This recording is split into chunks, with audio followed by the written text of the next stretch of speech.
Butuh perjuangan bagi anak sekolah di Mandailing Natal, Sumatera Utara agar bisa sampai ke sekolah.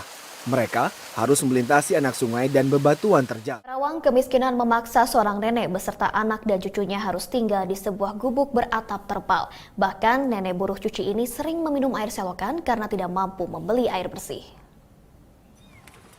Di rumah berukuran 3 x 4 meter, Mak Endeng, nenek berusia 70 tahun, warga Rawabada Karawang tinggal bersama 2 anak dan 2 cucunya.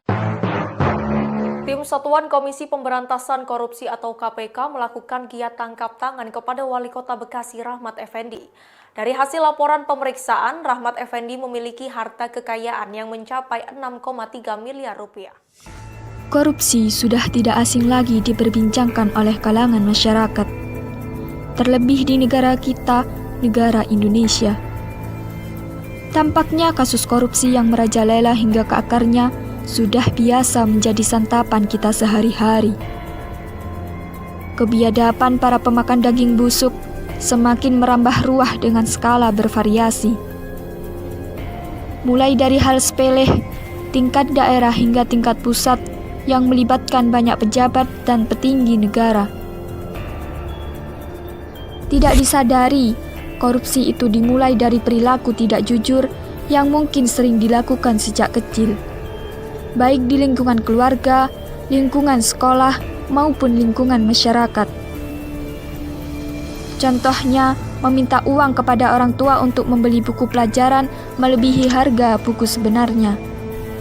Berangkat sekolah dengan terlambat, memberi uang damai saat ditilang polisi, dan lain sebagainya.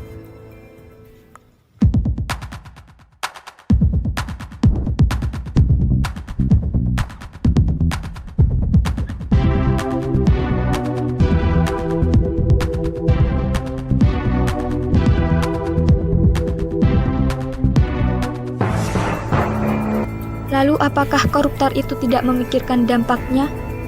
Padahal dampak dari korupsi itu sangat besar. Korupsi mengakibatkan melambatnya pertumbuhan ekonomi suatu negara, menurunnya investasi, meningkatnya kemiskinan, serta meningkatnya ketimpangan pendapatan. Bahkan korupsi juga dapat menurunkan tingkat kebahagiaan masyarakat di suatu negara. Tindak pidana korupsi merupakan sebuah kejahatan yang secara kualitas maupun kuantitasnya terus meningkat. Peningkatan jumlah tindak pidana korupsi tentu akan sangat berpengaruh terhadap turunnya kualitas kesejahteraan bagi masyarakat. Padahal, negara memiliki kewajiban untuk meningkatkan kesejahteraan masyarakat. Dampak korupsi yang demikian besar dan merupakan problem serius terhadap kesejahteraan masyarakat harus menjadi tanggung jawab bersama seluruh elemen bangsa tanpa terkecuali. Sehingga ini juga menjadi tanggung jawab rakyat untuk ikut bersama-sama memerangi korupsi. Tentu bukan hal yang mudah dalam memecahkan masalah korupsi.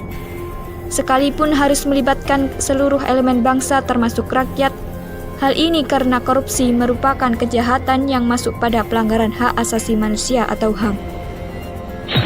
Maka dari itu, untuk memerangi korupsi, kita harus memiliki kesadaran dari hal-hal yang kecil, yaitu mulai dari diri sendiri, seperti jujur dalam berbicara dan bertindak, disiplin bertanggung jawab dalam melaksanakan tugas, adil dan berani dalam mengambil tindakan, memiliki cara pandang hidup yang sederhana dan tidak berlebihan.